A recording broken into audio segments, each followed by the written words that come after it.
Alrighty. Welcome back to another episode of the Lyrically Acclaimed Podcast. I'm your host, Ill-Minded Taz, and I'm with the one and only ARCHIE, man, Archie Boy in the building. You know, what's good, everybody? And I know, last week we said Uncle D was going to make an appearance once again. But, due to certain things, Uncle D can't make it tonight. People busy. We gotta give them a pass. So, I know everybody have the questions in the comments. Where's Uncle D? Well, he ain't here today. But you know what we should start doing? We should make it a promo thing where we put a milk carton with Uncle D is missing. Where's Uncle D? That would be so funny. He said, missing in action. Where's Uncle D? Have you seen this man? Where is Uncle D? Boy, that'd be nice. That'd be funny as hell. Yeah. I'm gonna make it. I'm gonna make it. Yeah, then we can drop it everywhere. Man, that would be a good run. Like, where's Uncle D? Is he? Did you spot him over there? I saw him in the gas station over there. I swear I seen him in HEB. It's like, God no, man, I was out in the oil patch and I seen him there. I swear I saw him driving that truck the other day. No, he was in New York the other day. I just seen him. Man, that should be a thing. Like, yo, where's Uncle D at? If you start seeing them posters, he's wanted. He needs to come back in action. He's missing in action out here. Mm-hmm. We're going to give him a wanted poster like the Straw Hats over here. I'm telling you. Part of the crew. Why do you think we don't have Zorro yet? You see, he always missing in action. God damn. Oh, man.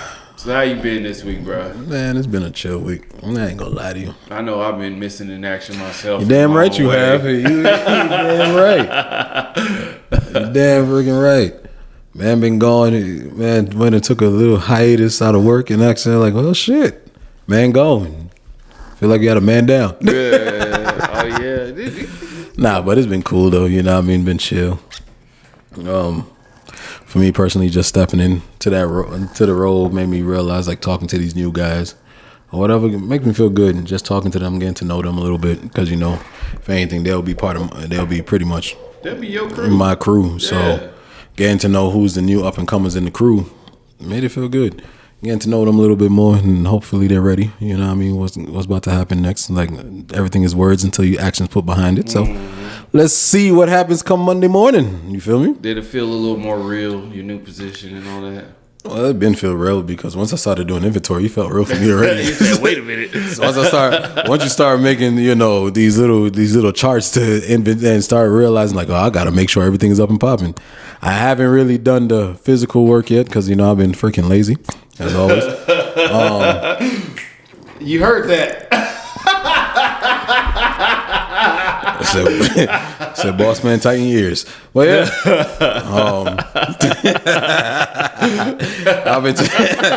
I've been taking advantage of my little downtime and me being in the shop, just getting accustomed to it, being behind the desk, man.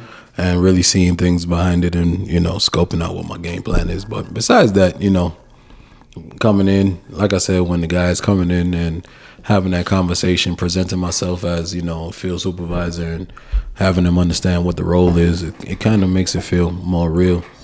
Yeah, and, and especially when you're now part of when you realize, like, really the reality of you being in the core of the job, you're really the core three, and, boss man comes in informing you more that, yeah, we picked this guy because of X, Y, and Z and da-da-da-da-da and whatever. It makes it feel like, all right, cool. Like, it feels good. You know what I mean? Yeah, so, man. But besides that, it's been, Wednesday into Thursday, it's been more of a chill week. You know what I mean? I have nothing to complain about. So, how about you? Man, like you said, I took my little 4-day hiatus. I got to relax a lot. I did something I ain't did in a long time, which is wake up, play the game. Facts. Play the game all day. Mm-hmm. Just sit around. Oh, y'all gotta excuse my son. He tried to break in here. But yeah, I got to wake up and play the game. and just chill, enjoy time with the family. Yeah. Move around. There's been some frustration dealing with some monetary issues, but I won't get into all of that. I'm gonna let it work itself out. But other than that, I was lucky to get to have some time. You know? Bro. I feel like it was much needed, and to be honest, boy, I could have did another week. I told you. Yeah, easy. Yo, I ain't gonna lie, it feels good when you actually get that time off and you don't have to look at your phone. Even if you look at it, you ain't worried about it because you don't got to do nothing about it. Hey, my phone was on silent the I'm whole telling time. you. I didn't know my phone was ringing half the time. And that felt so amazing. That's what like I felt. Not having to worry about it. Ringtones and that's the reason why I silent that bad boy. Mm-hmm. I almost do not disturb it. Everybody but bro. I got kids. I got kids with cell phones too. So I'm telling you, that's why I couldn't just not answer. Yeah, I gotta give attention to something. Yeah. That's what I said. That's how I felt when I was in New York. Like it felt good. Just you see it. But you don't have nothing to do about it. Like you don't have to really worry about it. It's not meant for you. So even with that, like there's certain things that I was still kind of doing behind the scenes. I was still making a few calls and stuff. Trying to make some things happen. But doing that from the couch instead of from the office, it's a different situation. It's different. I'm sitting there watching Ghost Adventures, making calls. I'm sitting there doing rounds of Fortnite, making calls. I'm like, I can do this for the rest of my life. I was like, shit. Yeah, but they said this what work from home means. Yeah, right. Boy, I could do that for real. My girl really appreciated me being home. She was bro. Like, man, and then I got to go with my son to a few appointments and his physical therapist, which shout out to his physical therapist. She's one of the best in Midland, Texas. I think. I don't know any other physical therapist, so I'm biased. My son's physical therapist, she was saying that today, I wasn't there today, but she was saying that she noticed a big change in the way he operates with her and with his mom since I've been around. So, it just goes to show that the presence of a father is always needed. That's facts. And it's important to be there for your kids, man. That's facts. Because I do be... Dad definitely at his physical therapy appointments, I feel like the dad pulling up to school, sit in the back. Just to make sure your kid acting right, doing good. Yeah, so... Yeah, other than that, like I said, man, it's been good. It's been easy going. Yeah, bro. I've been having to make something out of nothing this week, but that's good. It keeps me connected to my roots. You know what I'm saying? Nah, that's facts. Nah, that's good. You feel me? Mm-hmm. Like I said, everybody need that time off. Everybody need that time to recharge their batteries and also spend time with your family. You know what I mean? I didn't, even though, for me, I didn't get that time into spend with my wife at the time because I was in New York and she was here, and that travel was going to be a little bit difficult due to pregnancy. But it still felt good to spend time on a damn near 30-hour drive to New York with your kids and sit down there and answer questions. like why? 30-hour drive, first off. It's crazy. Yeah. But, when you spend it with your kids, it's a different feel.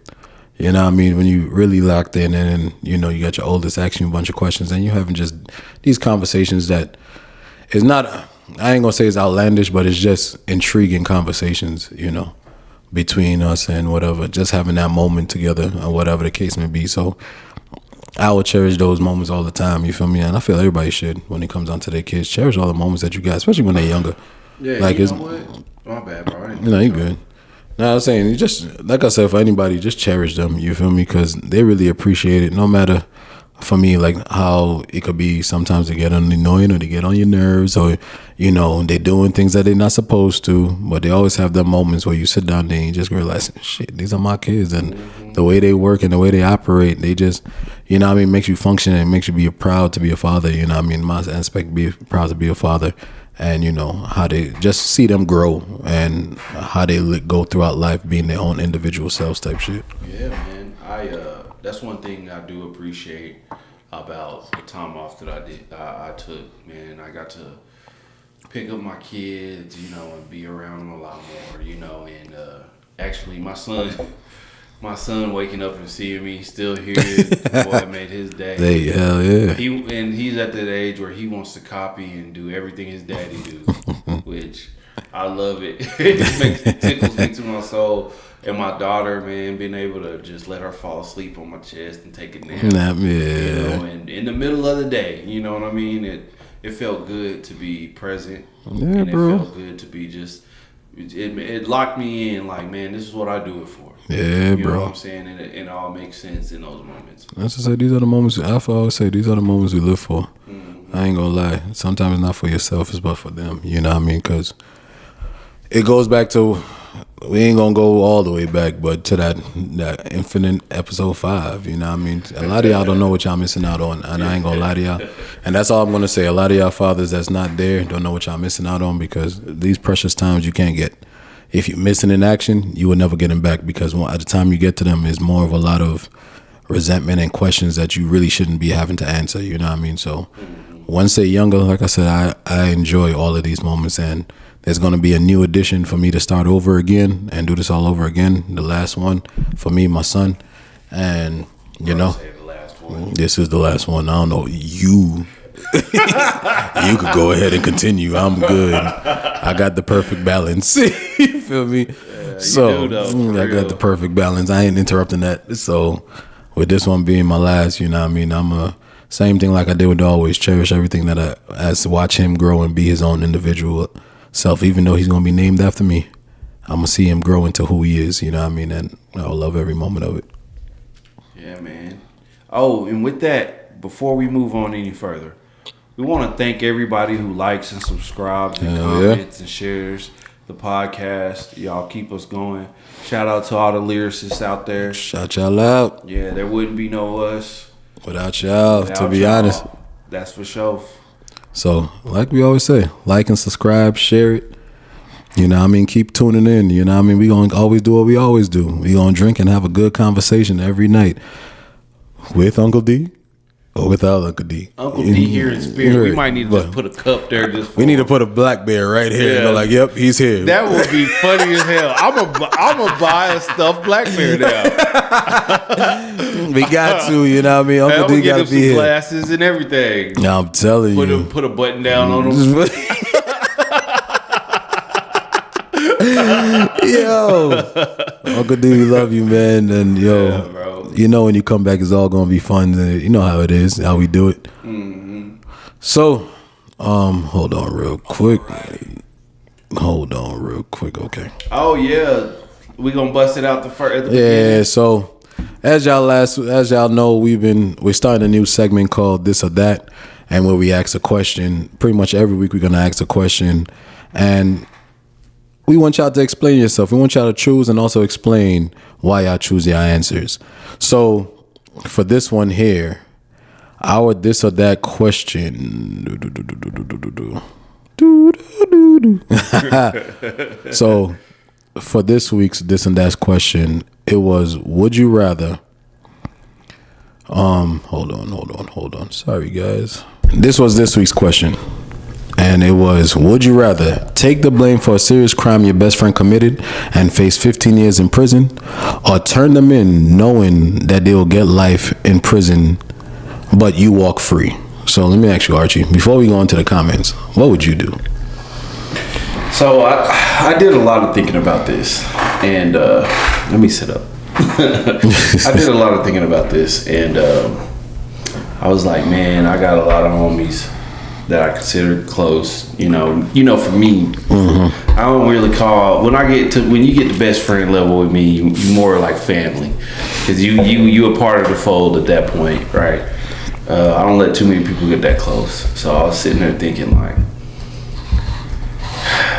so there's two things, right? Somebody I'm really close with, and I could save them from getting life, and you take 15, and I take 15. Or watch them get life in prison. Or snitch on them and then watch them get life in prison. We can't forget that part. And part of me, there's a selfish part of me that's like, yeah, I need to be here for my kids, you know what I'm saying, blah, blah, blah, blah, blah. But then there's also the part of me that's like, you know, man, for somebody I love, I usually do anything for. You know what I'm saying? Yeah. Somebody I consider my best friend, which I'm thinking a handful. I'm thinking about the handful of people that I consider like close friends in my head, and even still. I'm like, man, look, bro. I'm sorry, brother, but look, you crashed out. I'm sorry. You gonna have to do that time. You gotta take that for yourself. That's a choice you made. Bro. I'm sorry. You gonna have to make that choice, man. I got kids to raise. I got sons to look after. I got daughters to watch over, bro. I can't be in jail for no 15 years. 15 years from now. Facts. Bro, I'll have one son dang near 20. As a matter of fact, no, he would be 21. You get what I'm saying? Bro, and then your daughter in her 20s too. Yeah, my daughter. Shit, you were like 25. 25, bro. Going on 25, 24. Mm-hmm. And then the next one will be turning 14. Bro. 15. Yeah, bro. Golly, bro. Yeah, see, I'm sorry, bros. Don't do no dumb shit around me. Well, let me rephrase that. Don't do no dumb shit and get caught around me, cause I hold a secret. But you know what? If your dumb ass chooses to get caught, I'm sorry. You going down. you going down. I ain't gonna lie. You gonna have to take that L for yourself. Cause when you really had to sit down and think about it, like, bro, to do a serious crime, it doesn't matter what it depends on. Like, if it depends on, you about to get life? Yeah, I understand it, 15 years, but like Archie said, then by the time I come out of 15 years, I got a daughter that'll be damn near going on 30. A son that's going on 24, and one that's cracking 21, and then my daughter cracking 21, and then my son turned on 15. I'll be pretty much gone by the time this man whole 15 years, his first 15 years of life. And we just sat there and talked about these precious times. So I'm gonna let you know this now, homies. You did your shit. You're gonna have to take that L for yourself. Take your licks. I'm sorry. Like, see, it would be different. I think about it. I'm like, it'd be different if I didn't have kids. I didn't have a family. If I was still running around like I was back in the day, it would be totally different, because like younger me, I might lock down, because let's say it was one of my homeboys and he got a lot going on, and you know he do got a situation. You know what I'm saying? If I could be promised, like, you gonna look out for me while I'm in there, and then while I roll out, maybe. Facts. You know what I'm saying? But see, the thing is, that's people switch 50. Up on you when you get up in that behind them bars. That's 15 years, my boy. Motherfuckers be real quick to change up on you when you behind them cell doors. You know what I'm saying?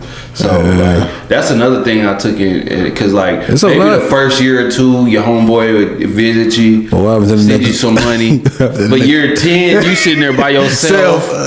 You trying to fight niggas for ramen? Nigga, give me that soup. Bro. But you know what I'm saying? So I was like, man, and then plus, I am about to be 32, so 15 years from now. Coming out in your 40s? 47 going into crazy. 50s? Yeah. Sorry, buddy. Hey, yo. You wasted your life. Oh, bro. I'm sorry, dog. Listen, I don't know. Like, I ain't gonna say I have no problem, because there ain't no truth about it. You do your shit, bro. Like, real shit. It's like I feel like for me, there's like scenarios that go through your head. Like if it's wrong thing and then you wrong doing type shit, whatever, blase blah. Then there's always these scenarios. But I ain't gonna lie. The number, no matter how much you baffle with this number, 15 years is 15 years. Yeah. That's 15 years out of your life, bro. Mm-hmm. And at the end of the day, like, the real shit, and I feel I'll still stand by on the shit, bro. Like, if we did it together, that's one thing. If we did bullshit together, then I'm gonna take my licks with you. Yeah, real shit. But if you out here doing some bullshit, then you come and you get caught, and then I'm your saving grace, bro. No, you might have to take your licks, bro. I don't give a damn. You did it. We didn't. There ain't no we in this. It's a you thing right now, bro. I love you. You the Brody. But at the end of the day, bro, yo, real shit, you did that shit, bro. Low key, it reminds me of the first time I ever went to county.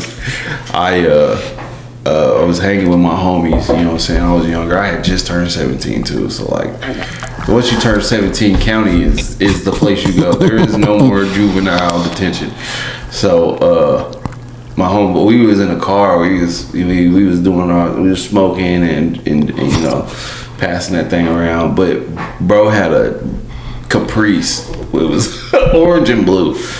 Tit so dark you couldn't see through it if you wanted to, with a flashlight. Bro, the law pulled up. This dude, we smoking, and I'm in the back rolling, right? I'm in the back rolling, and the laws pull up, and he walked right past my window because he couldn't see me back there, and knock on the passenger window. Me, I take everything I got and eat it. I'm talking about wrap it all. I eat the Swisher, I eat the greens, and then I had an Arizona tea and I chugged that motherfucker down. But bro up front we had smoked one. Yeah. So he had like a doob up front, and then he had like a Four Loko can or whatever. Anyway, man, I remember him telling me, he was like, "Look, bro, man, I can't go. You know, I ain't trying to do no time, and you know, My young self too, I was like, man, I understand. So he's like, bro, take this, take the can at least. Take the can charge. They'll probably let you off anyway. You know what I'm saying? Bro, hell no. I spoke up like, yeah, no, that's my can. You know what I'm saying? That's my Four Loko. I just put it up there in front. You know what I'm saying? You know, cup holders back here, bro. And it didn't help. I was being an asshole to the cop. So yeah, my first ever charge that I ever got was minor in possession of alcohol. I had to do some time in county. I blew through my first. You know, my family has this thing where they're like, you get one time in jail, that will bail you out. And now I burnt it on that shit, but it reminds me of that because, like, yeah, if I mess with you, you know what I'm saying? I'll rock, but at the same time, like, that's younger me. That's young, yeah. Yeah, that was younger Archie. You know what I mean? But I ain't gonna lie.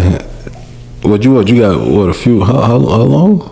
You didn't really stay long. No, I stayed in there overnight. Yeah. And then I got bailed out. You know what I'm saying? There's a minor in possession of alcohol. They pretty much treat it like a PI. Yeah, they gonna sit you in there. And the only reason why I actually even went, because the cop was gonna let me go, but I was being an asshole. I was being an asshole, and I was talking mess to him, and I didn't want to give him my ID. And so he was like, all right. Yeah, he's like, let me teach you who the big dog is. Threw them cuffs on me. He said, threw me in the back of the car, and I was like, dang, bro. It's like one of the moments. Let me tell you how I got here. Yeah, bro. Yeah, but you know, it is. I ain't gonna lie. I know I'm speaking from older me. I can't tell you what younger me would have done, because at the end of the day, you know, who we used to roll with back in the day, you know what I mean? Even though they're still homies to me nowadays, my brothers now. You know what I mean? I can't tell you what would have happened if I was 18, 17, because, you know, I wasn't really part of the streets. I just hang out with who I hang out with, the guys that I hang out with. We just enjoy self. We didn't do a lot of shit. But I can't tell you what would have happened back then, you feel me, compared to now. Now I'm just on that mindset. I was like, nah, bro, I can't do that. I got a whole family. When you think about it logically now, compared to when you're young, like they say, young, wild, and free, like you really don't give a fuck. Yeah. at those moments, it's a different mindset when you're younger compared to when you're older. So yeah, I can't really tell you. I only could tell you from the perspective of where I'm at now. It probably might be different when younger, but you know, like I said, sometimes you look at it as like, you might have to take your licks, bro. I ain't gonna lie to you, you might have to. But it's not just us. We had comments that came in. Let's tell you what a lot of people have said. So we had one comment that came in, and they said, this was a long one. I don't think that I could have lived with myself if I knew that the homie had done something that bad to take 15 years for him. I would discuss it with him and tell him to be responsible and take accountability for his actions. Turn yourself in or I will. Hey man, gave that man an ultimatum. Right there. Like, yo, you either do it or I do. Yeah. I got another comment that said, they might have to take that 15. right, my boy. Like, hey, we got one that says, man, I told that nigga to stay in the house. Real shit. You know what I mean? He should have stayed inside. He should have listened. We got somebody that said, of course, they'll go ahead and take 15. They'll take that 15 years for my road dog. That's true loyalty. That's true loyalty. Yeah, you gotta have faith in that person that you gonna take that 15 years in. Facts. Yeah, undying faith. Yeah. I got one person that said, I got kids, she don't. I'ma keep money on her books and visit her for life. Hey, that's real shit. Hey, again, like I said, that's real shit. At least they come and visit you every day. You know where they stand. Yeah, and they gonna pull up with you, and they gonna make sure you good inside. Mm-hmm. Then we have one that says it depends on the serious crime. And then we got our final one that says, yo, bro, no cap, I love you, but deuces. That means you on your own, my boy. Man, see, so that lets you know. Don't go outside committing serious crimes that you're thinking your people gonna hold you down. Because you know what? At the end of the day, man, unless you just on the block and you a street dude, yeah, I don't see that. I don't even see that working out for street dudes. That's street dudes being there. It was him, sir. Yeah, nah. You just realize if you do the crime, you're gonna do the time. Like they said, don't write a check. Your ass can't check. Your ass can't cash, and that's real shit, bro. And this is the old me talking, but if don't get caught, you don't want no problems. Learn how to be slick. If you ain't slick, that's your fault. You know what I'm saying? Facts. But that's neither here nor there. You see me? I could think optimistic and go like, man, think about what you're doing. But we gotta talk about real here. When this shit happens, you ain't really thinking. You're already gone. You're already far gone. All I can say is, bro, like we said, don't write a check, your ass can't cash, bro. That's all I can say, bro. Yeah, if you ain't ready to sit down and do that time. Don't do the crime. Yeah, honestly. I mean, because to be honest, I could take this into a deeper thing too. Is there's a lot of young folks out here crashing out, and then they get into that room with them cameras, and then they sweating, and man, it's a whole different situation, hey, bro. You chose to do it, bro. You know what I'm saying? Now you got to stand on all that shit you were talking, bro. That's real, man. I'll put that. Look, everything I did when I was young, I thought I had to realize, man, I might have to go to jail. And, you know, the times that I did, I sat down and did what I had to do. You know what I'm saying? So it is what it is. Finex. Yeah, bro. But that's for this week. You know, we ready. Don't worry. Wait out till tune into Monday. And we're going to have another question for you.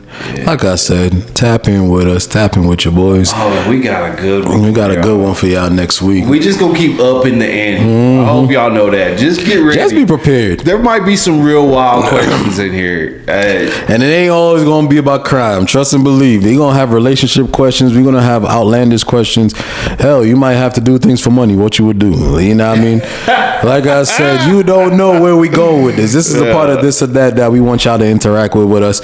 Let your boys know what's going on. Like I said, for y'all lyricists, tap in with us. And you know, we gonna have fun with this. And again, hit the comments. It will be on the Lyrically Acclaimed podcast page on Facebook, on TikTok, on Instagram. I'll share it if you don't got my information. I'll share it. It's James. And then call me Archie. Call me Archie on Instagram. And check out Ill-Minded Taz on Instagram. Yeah, James Archie on Facebook. And even Uncle Dilly on Instagram. You know what I mean? Check us out. Like I said, we'll post it up everywhere that we can. And you know what I mean? Just tap in. And you know, answer that question. This is the whole part of that. We want y'all to interact. Yeah. We want y'all to come and get involved. Get involved with this. You know what I mean? We've been doing this. We on episode 27, you feel me? And we really going. And we gonna continue going as long as y'all here listening.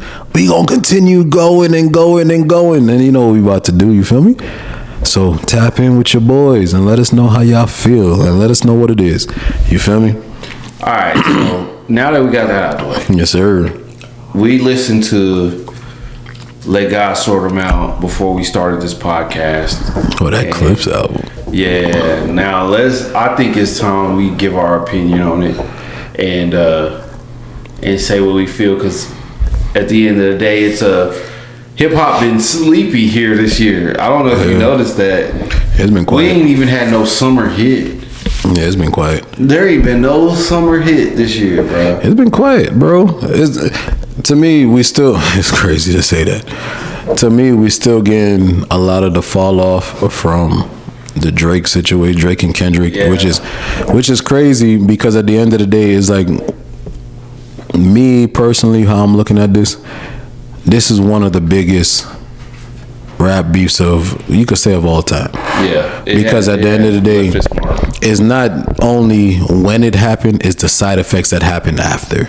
The aftermath of what happened. Yeah, it's like a nuke went off. Yeah, it's like pretty much, and it's like, bro, it's like everybody went silent, which brought out, like we said on a few pods ago, like it brought out all the OGs of the game to start making albums and stuff like that. LL Cool J came back out, like we said. M dropped the album. We had Exhibit dropped the album. Even Ice Cube dropped the album. Drake and I said Drake. Dre and Snoop Dogg dropped the album. Did drop an album. He did. Yeah, he really did. He dropped an album, but neither here nor there. So when that happened, you feel me? It's like there's a lot of things where it felt like it got quiet. And don't get me wrong. Once again, Jordan Lucas dropped. I think he dropped an album. Oh, he's preparing. Year. Oh, he's preparing. ADHE 2 came out. Oh, not that long ago. Cause I've been hearing a few of his songs. I'm not sure if the whole album dropped or he's just thinking like he probably getting ready. He probably getting ready. If it did drop, you know what I mean. I probably ain't paying attention. The game everybody would know. Cause Joyner ain't one of those. Yeah, cause I've been hearing a few of his songs and they fire. Like I'm not taking nothing away from Joyner. Man, Joyner, when they talk about like rappers, that's a rapper. Yeah. Yeah. I feel like he's just one of them that's just more, like we said last time, he's just more slept on, and it's crazy to say that. Like for a lyricist or whatever, he's very slept on. Oh no, he did drop. Oh, it's coming soon. Okay, ADHE 2 is coming soon, but he's been dropping a lot of his singles out of it and whatever the case may be, which been fire so far. You know what I mean? He's been really tapping in. So he rolling it out right now. Yeah, he got like 3 songs out now. One of them, White Noise, This is Money with the Baby, J Balvin, and my boy. That's Fireboy FML. So, and that was one I was listening to earlier. So he's rolling out, you know what I mean? Jordan Lucas is coming soon, because I just had to check it up, make sure I didn't miss it, whatever, but he's coming soon. Which, before we get into the clips, I don't know if he's not pushing that hard on social media right now, because I haven't seen anything. Right now, the way I've been seeing it, because I don't know what the strategy is. And that's the thing, like when it comes down to this, I don't know what his strategy, I don't know what a lot of artists' strategy is. He could be trying to just get buzz with his core fans right now. Yeah. And so right now it's because of YouTube, really and truly, I've been seeing his album cover with him with the butterfly over his face type shit with ADHE 2, and that's how the reason I've been tapping in. And of course a lot of the music reviewers that's been going over it been calling out Joyner, like, oh, Joyner coming back. So like I said, I don't know what his major push is when it comes down to social media. Like I said, if y'all have been seeing it, don't come and crucify me. Like, just let us know that y'all seen it and y'all know what's going in, y'all tapping in. But from what I heard so far, I'm fucking with it. It's really Joyner being Joyner on his different sounds. He's on a different sound wave with it, especially White Noise. White Noise is I fucks with it, especially what he's talking about in that, like, you know, with internally with himself. You know what I mean? So I likes that. So, and you know, I'm a real Joyner fan. I've been rocking with him for a while. So he's one of them that for me is like one of my favorite top 5 artists for me. So I'm ready to hear it. ADHE 2, I'm ready to hear what he got. And it looked like it's very small. It's 10 out. He's doing 10 songs on it. Oh, so it's, yeah. So I don't, the way I'm looking at it, I don't think it's like an EP. I'm not gonna call it, I think it's really an album, just, you know, a short little album that he's doing for everybody. So that's dope. So I'm tapping in. When it comes out, I'll be here. We gonna review it. You know what I mean? Like we always do. Like we about to review this one. Yeah. And it's just first look, you know what I mean? Just first hear. We're going to review it off of just first hear, which is the Clips album, you know what I mean? we had to. Like, we had to. Yeah. With the clips, man, we gonna have to tap in with that. I mean, they had a crazy rollout, bro. You know what I mean? Especially everything they had to deal with when it came down to Def Jam letting them go, and all that. Like, we had to review it. This was one, like, it was, especially with that, it was like, we have to hear it. It was like highly anticipated with this album. So, and I ain't gonna lie, the first three songs went crazy, bro. Yeah, crazy. With them and Kendrick, them and Tyler the Creator, and just them, period. Like, that first intro song was dope. Like, you know what I mean, talking about their parents, about their pops, you know what I mean, pretty much being intricate in their lives and their mama and all that type of stuff. It was a very intricate way to start. It captures you. I ain't gonna lie to you. That's one thing I could say. If you had to start an album, that's a good way to start it. Like, capturing you from the beginning. Yeah. You know what I mean? And to me personally, I ain't gonna lie, let God sort them out, you know, let them sort them out. Really and shit, like, they really state they claim on this one. Like, that was one thing I could say. They really state they claim on this one. They wasn't holding no punches back against nobody. It's really like one of them albums where I look at it as like, I don't really give a fuck. Like, fuck everybody. Like, y'all really out here. Come for me if you want to, but you already know who you messing with. Like, you know who the fuck we are, type shit. And it really brought a light to a lot of things. Like, you know, so for me, I fucks with the album off a first take alone. Like, their messaging through everything that they was calling out, especially even for us streamers, you know what I mean, podcasters. Hi Tyler. Hi Tyler. You know what I mean? It was perfect for that one, POV. It was perfect for that one with Tyler the Creator on it. But, you know, they really state they claim on this one, which I ain't mad about. Like, it really had a hard album. Like, to me, you really have to sit down there and listen to what they're saying. This is like really on some old school lyricists, bar heavy. Like, you really gotta sit down there and listen to what they saying or what they talking about. And that's just me personally. So let me ask you, on a scale of 1 to 10, where are you rating that? Right now, I ain't gonna lie. Off of first listen, I'm gonna give him a 9. I'm gonna give him a 9, which might go up, and that's high for me. Like, I'll give him a 9 because based off of everything, there's certain parts because of what I like. Based off of first listen, I was trying to get certain things together, so it was like certain songs I didn't really get to really tap into and really dive in. But just off of first listen, I'm giving him a 9. How about you? All right, so for me, what I noticed with the first off, I liked it. First listen, I liked it. I liked how it felt old school. You know, it felt like old school, and then it had old school lyricism. I liked all the features. Yeah, that Nas at the end, like right before the end. A surprise. I was shocked. I was like, yo, you know, I see a lot of people talking about like, what about the whole feature? Man, you got Nas, bro. Shut up.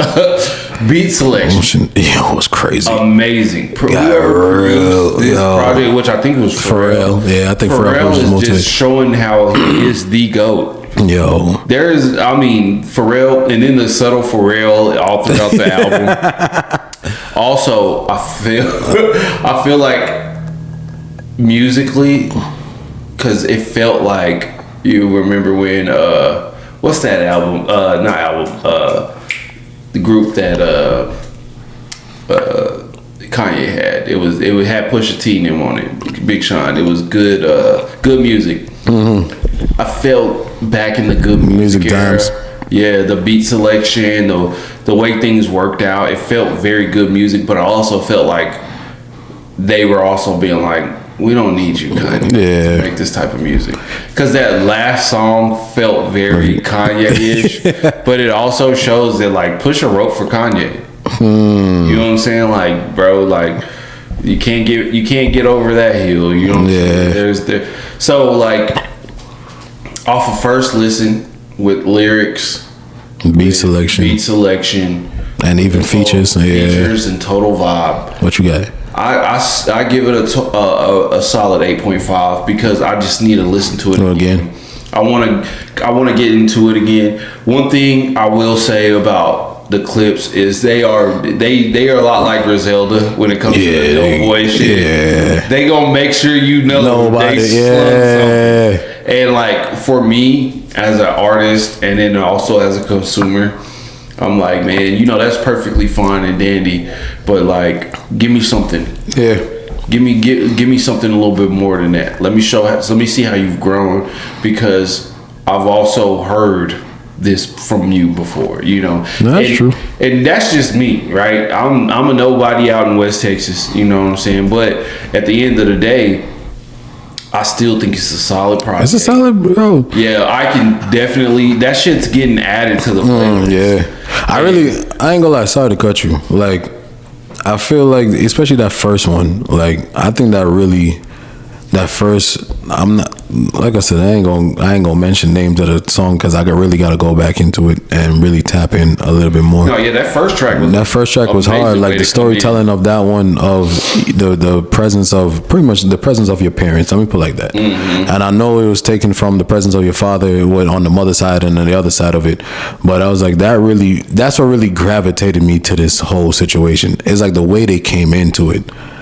And it was like, you have to lock in after that first one. It was like I've never heard an album, I don't think, open with a song like that. That deep, yeah. It felt, you know what I mean? It makes you really sit down there and really think like, yo, bro, I gotta listen to this shit again and make sure I ain't missing nothing. Like, really, like, so it's like, it makes you want to tap in. And then, like I said, the first 3 tracks of it with them, and then the one Chains and Whips, the way the beat came in with Chains and Whips, and you know the way they went about it and going with Kendrick's bars and whatever. That one's another one. I ain't gonna lie to you. You gotta re-listen. You really gotta listen to that. If you want to catch all the bars, especially how Kendrick came in. Like, Kendrick's verse alone, you really have to really sit down there and tap in again. It's Kendrick Lamar. Like, at the end of the day, you really got to tap in for what he's saying and stuff like that. And with even them with Tyler the Creator was a very dope ass fucking track, POV. So like, I like the old boy on that AB Liver. Yeah, man. The way he was riding that beat, bro, that's swag. Straight up swag. Like, when it comes to, because a lot of people just hop on the beat, but to own the beat, you know, the way he was on that beat, it felt very old school, but very like, like, you know, what I'm he saying? Took charge on that one. Yeah, like, he dominated over that, and I think that was a great feat. That's why I say the features. Yeah, he did good. They did good on Nas. Yeah. They did good on their features, bro. Everybody who featured on there slid on that thing, and I can't ask for nothing better from the Clips. Yeah, bro. You know what I'm saying? Like, honestly, I'm like, yeah, this came out probably the best. This time. Yeah, it's good for hip hop. That's what I'm saying.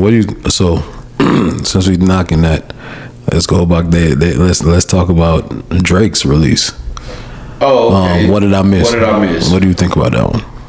To be honest, I'm gonna be honest with you. I like it. Mm-hmm. I like it. I do have my critiques about it. Yeah. But as a person who came up listening to Drake, and as a person who wants to see Drake kind of like bounce back and see what he's gonna do with a bounce back, I like the track. Do I have, like I said, I have my critiques, and do I have my like, damn, bro, I wish you would have did this sooner. Yeah. Or damn, bro, like, I wish you would have went a different direction with the messaging, because it shows there's that chink in your armor. Yeah. It shows that you bothered. Yeah, you're still bothered by the situation. And by everything, pretty much, not just that situation, but everything that had to do with that situation. But and then, like, again, you got to think, like, you have people who close to you. All of a sudden now you see them at your op house, celebrating with your ops over the downfall of you. You really got to be like, dang, bro. Like, if you look at it from Drake's point of view, you like, damn, bro, you had all these problems with me, but you never said nothing about them. What did I miss? Yeah, facts. That's facts. I like the way it brought it, Drake. It shows that Drake, no matter what, like, even if I have my critiques, the man still is gonna make a hit. That's facts. Regardless, like, because I can easily see that being played in the clubs. Definitely the strip clubs. Yeah, like, like stripper. I can see strippers dancing to that. I can see that being playing in the hood spots. I can see that being played just like anywhere, bro. Like, It's not one of his poppy songs, but it's definitely something that'll turn the spot up. Like you play that, I can see people like at a party. You play that in the back, yeah, people gonna be vibing to it. That's a fact. Honestly, that track I give that for a Drake track, and not to be any type of way, but I do give that about a 7. 7. Yeah, because I do have certain issue. Because as a fan of Drake, I feel some type of way. Be like, bro, come on, you could have turned the city up. Act like, you know what? If you got all these feelings about these people, to me, the best way to show them is watch me live without you. Yeah. You over here feeding back in. Now you giving more ammo to the people you say you got problems with. Yeah. You get what I'm saying? But as a Kendrick fan, I look at it and I'm like, on the same thing, I'm like, bro, all you doing is just coping, right? Yeah. You know what I'm saying? So with two sides of me being split, I gotta give it a 7. You know, because I think it's a bop. Yeah. But at the same time, I don't think it's as hard as he can go. Which ain't no telling what's coming on Iceman. Yeah, that's true. Iceman is let's see what happens with that one. Yeah, bro. And before I say anything, for our Drake fans, this is just our opinions. Don't come for us in the comments. We just say nah. We can spar, bro. But for me, number one, I'm gonna tell you this now. I'm not a person that would sit up here and advocate. I said it before. I really didn't listen to Drake. I listened to certain things about what he's done or whatever the case may be. I'm not taking credit away from him. He's really a dope artist. I really wasn't really tapped in with Drake, and it wasn't, for me personally, it's not just me. You feel me? And that's my opinion, Drake fans. But for this one, just like you, I felt like this one came a little bit too late for me. You said a lot of things that I feel like that should have been placed on in that album that you had. To me, that's where if you want to do something, I feel you shouldn't wait a whole year later. It was like a year later, and really talking about it. Especially all the things that happened at the pop out when he did that. Like coming back a year to me is like, bro, you still on that type of shit? Like that's how I feel about it.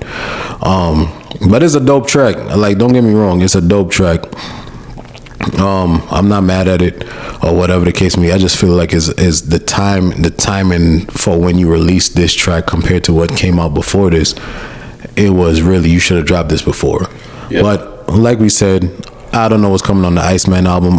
We gonna do what we do here. We gonna listen to the Iceman and give y'all our personal opinions when it do drop or whatever the case may be. But I'm with Archie on it. I'll give it a 7 on that one, based off of, for me personally, was the timing of everything, because I feel like it's a little bit too late to keep addressing a situation that happened, especially after you're watching Kendrick go on a run right now. Like my boy sat out here. He went from a beef, played the Super Bowl, dropped the goddamn album, and he's on a tour just going, and he's continuing to go. Like, and for everybody that want to say, oh, Kendrick ain't selling out. Nah, bro, that man is selling out. Him and SZA is selling out. So at the end of the day, what I'm saying is this man is going on a run, and he's going to continue to go and do what he got to do. He's Kendrick Lamar. And at the end of the day, like I said, for me, it's a 7, because of the timing of all these things, to me, is a little bit too late. The song already is a bop. It's gonna go wherever he's gonna go. He's gonna play. Like, I'm not gonna take it away. He's not gonna play. But I won't downplay like the fact that like Drake been rapping kind of something similar for years now. Like, yeah, we already got songs that are very similar in concept. Yeah, but at the same time, and well, let me say this first. I won't also downplay the fact that it kind of looks like, bro, is all this shit's going on, and he's like, but why y'all ain't fucking with me? Y'all had all this. Like, it looks like coke, right? Yeah. It looks like coke. Like, man, whatever. You know what I'm saying? when you zoom out, right? Yeah. And now you know, and it looks like now he just now getting mad or whatever. But at the same time, I won't take away the effectiveness it has, because with core Drake fans, that is what they want. Yeah. And then not only he's just rapping on that thing too. It's like a straight up. He's he's doing. He's kind of like going against what Kendrick said, because he ain't really hitting with no melodies or nothing like that. You know, I like Drake with the melodies. I don't like Drake when he act tough. You see the video. Yeah, he's acting tough. Visualize it. Yeah. So like he's like, F what he gotta say. I'm gonna do this. I'm not gonna take that. Whatever. So like I feel like, again, like I said, this response is, I think it would have hit harder if we didn't get Some Sexy Songs for You, and we didn't get all the shenanigans after the beef. We didn't get the lawsuit. Yeah, if we would have been different, that it would have hit. It would have hit different. Yeah, if we didn't get all the BS in between this and whatever happens after next, because really and truly, that's what really affected a lot of this. Because really and truly, you did that, and instead of really truly keeping it hip hop. Like you went through a beat, you went through a rap battle, and I get it. It's because at the end of the day, personally, I could get it. It's feeling like it's defamation of character. You sitting up here slandering my name, calling me a pedo, and all type of shit, and I get that. You feel me? But then the way the response of it came, it made it look salty. Like, oh, now I'm about to go after everybody because I feel like he paid for all of this. He did this, but then. When you look at everything that's happening, you can't come and tell me this man paid for the Super Bowl to sing his songs. Even how many people want to say, oh, there was nobody playing. Come on, bro, let's be real. Yeah. You can't come and say he's selling out these tours off of the same album and whatever, and come and say this is not legit. You could come and say, even if you had to come and say, he used bots. Well, let's talk about it. Everywhere he went, sold out. Yeah. From U.S. to Canada, even now he's in Germany. The shit's selling now. He's overseas. To be honest, let me tell you this. Go ahead. In hip hop, right? This is how I see it. Maybe I'm wrong, but put that shit on wax, bro. You don't go to your lawyer. You go to your lawyer when shit getting to a point where it's like, all right, there's gonna be some legal shit in between all this. Yeah. This nigga out the gate went to his lawyer. You know what I'm saying? Bro. Like, I think he had all this stuff to say. Why didn't we get records about it? Why aren't we hearing records about it? Why didn't you drop it? Because I'm pretty sure, let's go back to Nas and Jay-Z, whatever stuff they had, they was putting everything on wax. Yeah, bro. They felt. You know what I'm saying? I don't think Pac let up on Big's neck whenever he had his beef with him. He called him whatever he wanted to call him. He accused him of whatever he wanted to accuse him. And that's why I say, Ice Cube versus NWA. We started that no Vaseline track. Yeah, look, and that's why I say what I said, bro. Like, if he wouldn't have done all that shit in between, Not Like Us to now, it would hit different. Because now you have a way to, like, let me air my grievances instead of looking like a crybaby. Facts. You know what I'm saying? Now, you hurt my feelings, so now I'm just to do everything in my power to destroy your name on another level, because I think it takes it to another level. And people, it's a legitimate argument saying, like, dang, bro, if I was in a rap beef and a dude called me a pedo, I'd be upset too. But how do you respond to that? Hip hop. Yeah. You don't do it with lawyers. You don't get in court. I understand the UMG stuff, granted, but using the whole Not Like Us to go up against, bro, that makes you look corny and soft. So, like, again, that's why it didn't hit as hard. I still see, because nowadays people don't care. Gunna snitched on Thug, and people still bumping his music. 6ix9ine snitched, and he still had a run. You know what I'm saying? But nowadays people don't care about that stuff, I guess, on some level. But at the end of the day, like, some people do, enough people do that you will see a dip in your margins. You will see a shift in your fan base. Like, if you're gonna rap about some stuff and not be about some stuff, come on, man. If you willing to be as disrespectful as you can, talk about people's girls and this and that, and accusing people of being wife beaters, I don't think it's, because that's some serious allegations too. That's facts. Like, I don't think it's I don't think it's a Southern term of couth of you to turn around and think you're gonna be able to go to court without people looking at you crazy over some lyrics. Even no matter how fancy your lawyers spruce it up, it just don't make sense to me.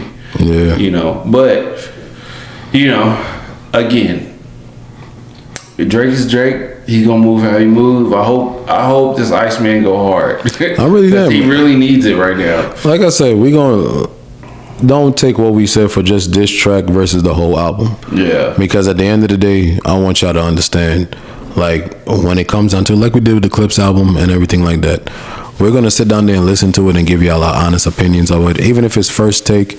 Like I said, if the Drake when the Iceman album come out, you know what I mean, if we listen to it multiple times or whatever during the course of when we do another episode when it comes out, then we'll give you, you know what I mean, it'll be more, not just a first take, it will be pretty much a more solid what we really think. You know what I mean? Like I said, with the Clips, it was just really, we really tapped in it right before this podcast, real honesty.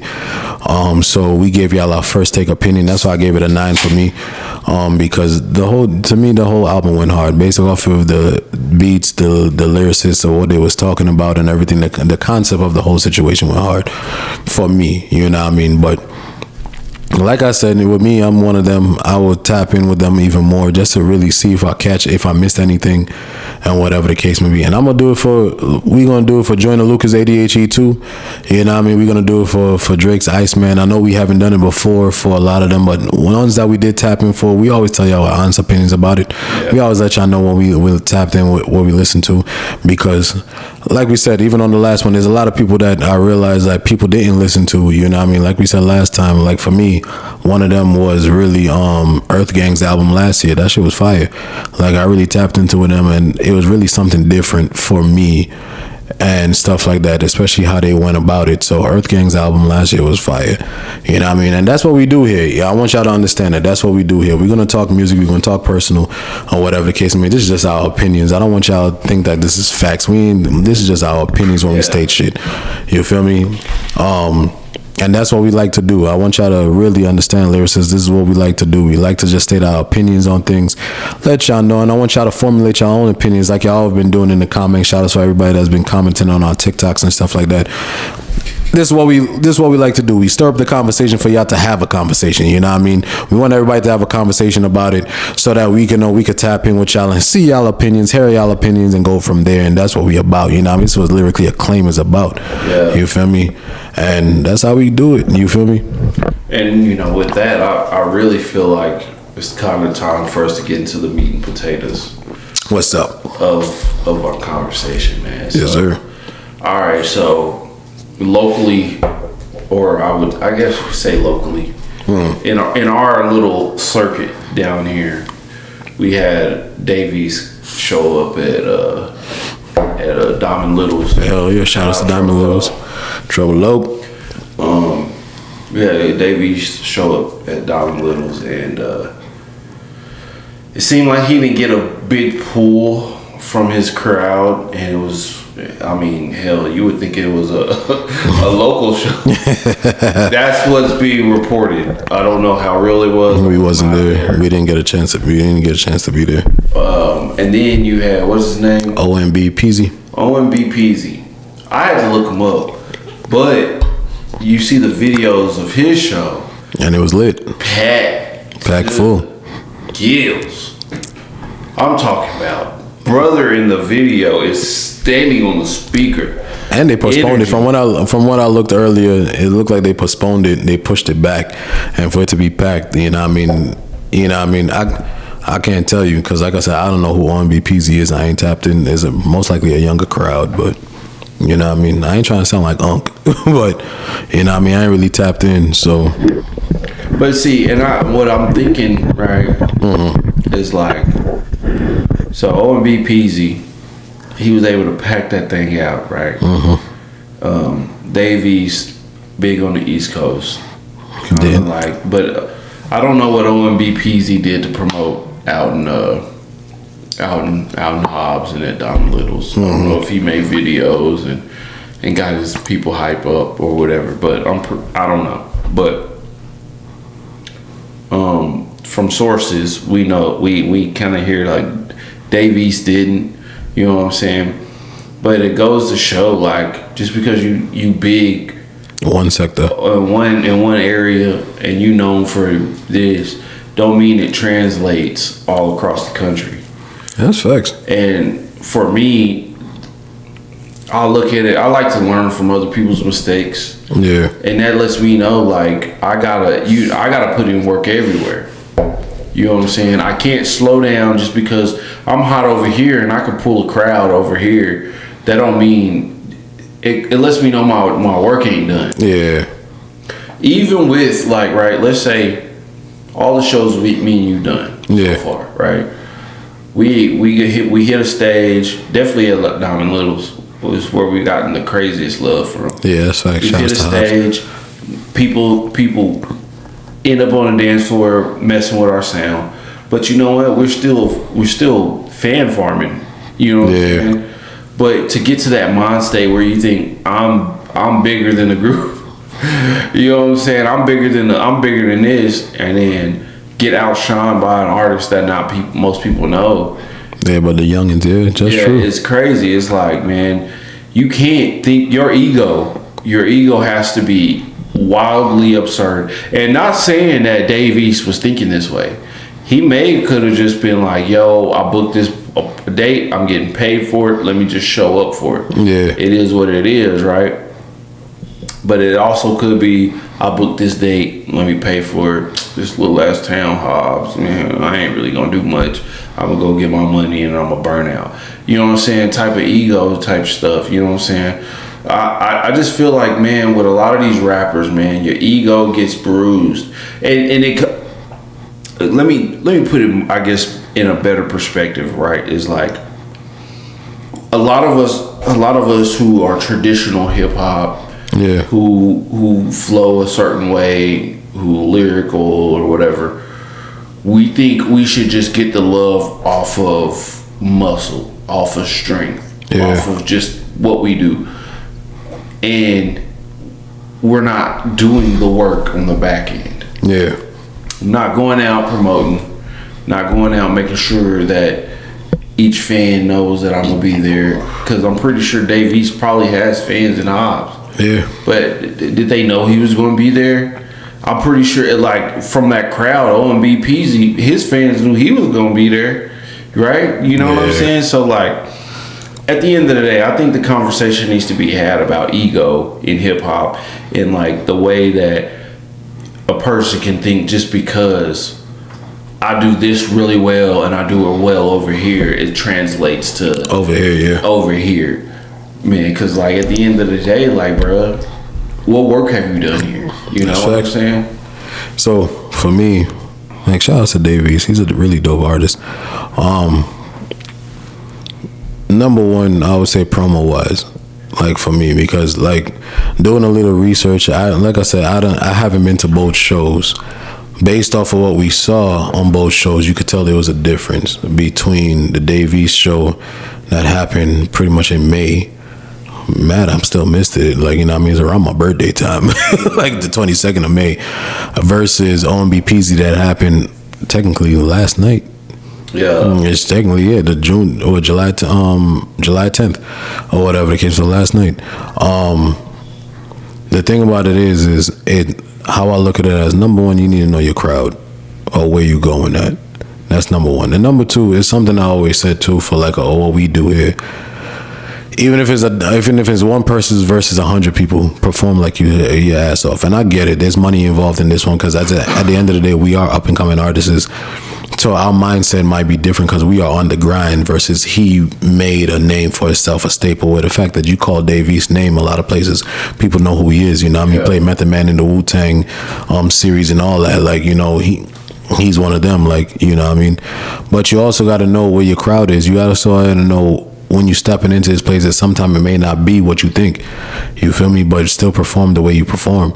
Like, then the difference between both the sides is that, number one, Dave East is more if you're not tapped in with Dave East is more our era of hip hop. It's more of our lane of hip hop type shit.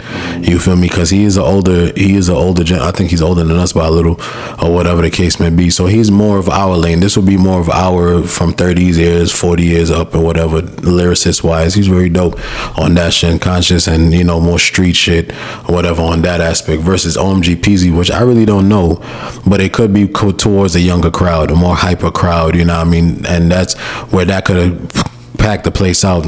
All you need is 21 years and older, and he could be catering to the crowds of 21 to 25, you know what I mean, and that hype music and whatever the case may be. So you always got to know your crowd or where you're going to, and just perform. But like you said, sometimes you got to check that ego at the door sometimes and just perform for your fans that's there.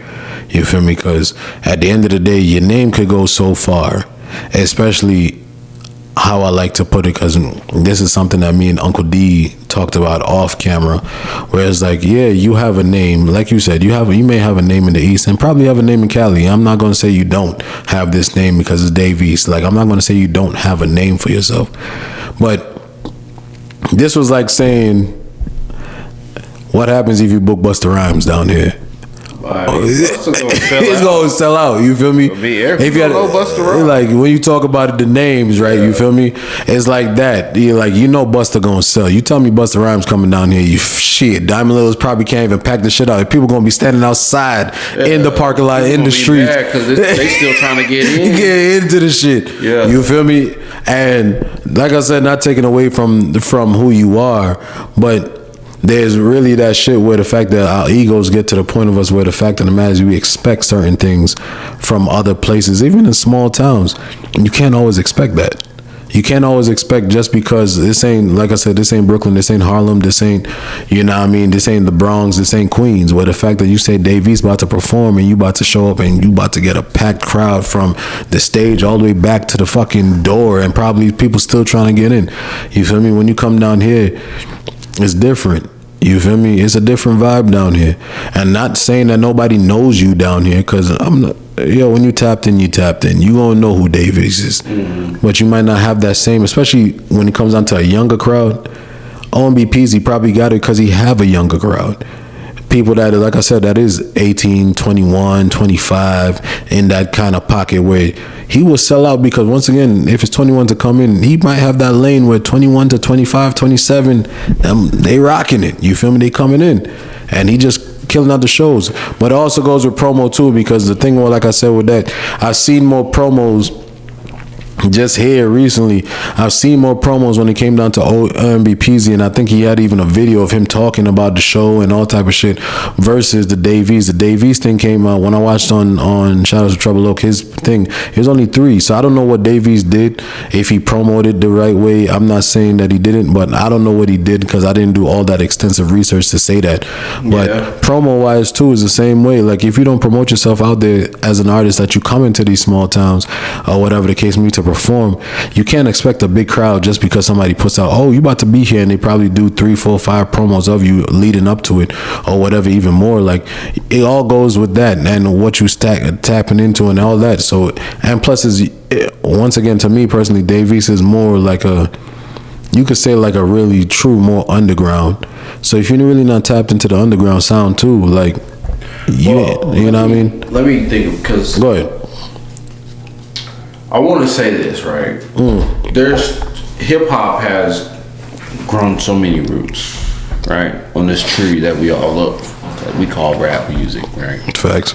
The truth of it is, like, man, there's a West Coast sound, there's an East Coast sound, there's a down South sound. Mm-hmm. And up north. So one thing I for sure noticed, right?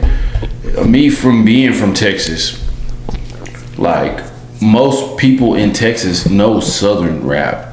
Yeah. Like, I bet you right now, Big Crit could sell out crazy.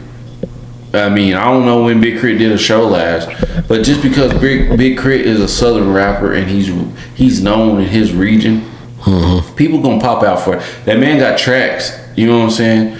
But let Joey Badass, which this is just a little thought project right here. Let Joey Badass come down here. I promise you, it might be a little harder for Joey because Joey is from New York, right? And people from the South have. Even my pops would say it. My pops said he didn't really listen to like that East Coast. You know what I'm saying? Like coming up down here, he was listening to a lot of West Coast, a lot of South. Which I could hear it. You know I could hear that, yeah. Definitely here in West Texas. Yeah, I can hear we it. get a little bit of both because we technically is Southwestern. Yeah. You know what I mean? So we got a little bit of the South, we got a little bit of Western, you know? We got a little, so yeah, that makes sense. You know, the music that vibes with your region more. Yeah, you gonna and OMB Peasy. I don't know where you're from. I don't. He like I said. I think when I looked him up, I got it pulled up right here. Go ahead, brother. But before you think, but like I said, I'm gonna play a little different. You know what I mean? Play a little devil advocate. Hold on, real quick. Go ahead. Where you from? So, where is he from? He's based out of Sacramento, California. Yeah. Okay. Originally from Mobile, Alabama. Tennessee, Alabama. I said Tennessee. Yeah. Don't trust me. So he's very southern and West Coast. So he got a little bit of all that. You got to think, New Mexico ain't considered the South. That's considered Southwest. West, yeah. You know what I'm saying? So like, I think his music will be marketed more down this way, and more people will know him. Dave East's music. This is up to Dave East too. It's like, how much are you doing promotions down this way for your music? Yeah. How, like, I feel like this as an artist, and then I'll let it go. Right. As an artist, I want my music to hit everybody. I don't care if it's north, south, east, west. I want everybody at least to know, like, man, I heard Archie. You know what I'm saying? Yeah. But like, how many people down south, and especially the younger crowd? Because there ain't nothing wrong with being like authentically hip hop, because that's what we do here. There ain't nothing wrong with that. But how do you market that and make that fresh and for the younger crowd to want to hear that stuff? That's true. And even the younger crowd that do want to hear it, what if you don't promote it? And they know about you, and because there's a lot of youngsters. There's a lot of youngsters who love that traditional sound. Yeah. What are you doing to get people outside? True. If I only make 3 promotion videos, and I'm making them, I know 4 months ahead that I'm gonna be there, right? Yeah. I only make 3 promotional videos. As a fan, I may see them, I may not. Yeah. Did you post it to your TikTok? Did you post it to your Instagram? Or did you just send it all to Trouble Oak and tell him to do it? You get what I'm saying? That's facts. Like, how did I work on my promotion? Also, it goes down to the promoter. How well, because not all the time can you blame it on the artist. How well did you promote this? Yeah, true. You know what I'm saying? You booked me. How well did you promote this? How well did you make sure that the flyers were everywhere? Which, again, I'm not from what I've seen, Trouble Oak always promotes pretty damn hard. But at the same time, as an artist, these are the things that will go through your head. Yeah. You know what I'm saying? So those are my things that when I come when you down think to about that, it, because my ego as an artist is gonna get in the way. No, that's facts. No, like I said, like for me personally, you can't just rely on your name, because at the end of the day, like I said, when it's like tomatoes to grapes type shit. Like real shit. I like that, tomatoes to grapes. Like real shit. Is that some Caribbean? That's some Caribbean swag right there. Just off the dome, you know what I mean? Freestyling shit. Hey, I like that. Yeah, you know what I mean? But what I'm saying is this. Like, you can't just always rely on your name, because at the end of the day, your name may go far in one region and it may not go the next. That's why I call it like a Busta Rhymes. When you think about Method Man, when you think about Nas, when you think about these guys, there's certain names that will go off that when you know they performing, it might be a rare situation and you want to be there. You feel me? Like, let's be real. If you hear Busta Rhymes coming to Midland, Texas, no matter Hobbs or whatever, you want to be there because you really, it's like something that don't happen often. You might hear he goes to Houston. He might hear he goes to Dallas. He might hear he goes to Austin. He might goes to San Antonio. But when he touches like the smaller cities, you want to tap in because now you're like, yo, I got Busta Rhymes coming to Diamond Littles and Hobbs. Yeah. Like, yo, bro, you like, what? Nah, bro, I gotta be there. If you hear Nas coming to freaking Hobbs, you want to be there. Yeah, you feel me? You making legs and all that type of shit. You feel me? Yeah. Like, so even in R&B artists like Chris Brown and all these guys, like, you want to be there because you already know they're touching major cities. They could sell out major cities no matter where they go once they announce it. But once you hear that they coming in, you feel me? It's a different situation versus you hearing somebody like I said, like it'll be like shout outs to Mill was I think it's Millie Z that's under Jadakiss's camp or whatever. If he comes out here, if you don't know what he is, you're not gonna really go like, all right, cool. And like I said, for Dave East, I'm not taking nothing away from Dave East. He is a dope artist, you feel me? If nobody ever tapped in, y'all need to tap in with him from the East Coast, from New York. Like, at the end of the day, you feel me? Let me catch my words. But at the end of the day, all I'm saying is this: you can't just rely on your name. You still got to put in that work. You feel me? And as an artist, to me personally, that's what you should always do. Put in that work. Even if you rely it out to the promoters, you should always put in that work. And like I said, for me personally, and I would say that for us, like, when we found out about this was literally speaking after the whole situation. We didn't even know Homeboy was down here. We didn't even know he was here. Once. You feel me? And when I heard it, it was after, literally a month after. I heard this literally, yo, you know Dave East was out here? What the fuck you mean Dave East was out here? You feel me? So, like, I heard it later, really way after the whole situation has popped off. But that's what, as artists is, bro, like, don't only rely on your name, and don't even rely on the promoter that you're doing it with. No matter if he's pushing as much as you can, you got to do the same thing too. Put that groundwork in, because at the end of the day, it will show more with the fact that you're actually promoting, you're saying it. And like we said, I'm not saying he didn't, because once again, I didn't tap in on the Davey side or whatever to come and see if he didn't. I'm just giving my opinion based off of what I just saw and pretty much what I've seen off of the promoter side or whatever the case may be. Because like I said, OMB Peasy, on that side, there was hella promotions. I saw even videos with him talking or whatever the case may be, versus what I saw the Davey side and whatever the case it is. And like I said, all you as artists, you can't have that perception of, oh yeah, I made a name for myself, and just because I'm coming out here, y'all should really just come out and show out.